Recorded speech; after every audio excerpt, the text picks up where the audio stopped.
Hello there, just having a bit of a tidy update today, waiting for starting about the 951 to be looked at. We had problems with it yesterday again.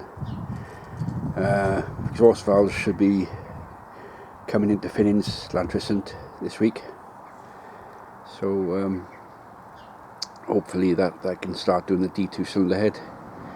I've been doing some gardening, but it's been cracking weather. It's now about 29 degrees up here in the Rhondda Valley, and I just sat down now to have my meal.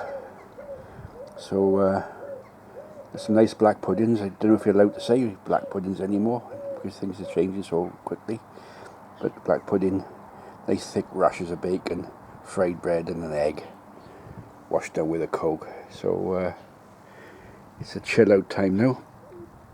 Who needs to spend thousands of pounds to queue up in airports to go to shitholes like Benidorm when you can have fun in your back garden?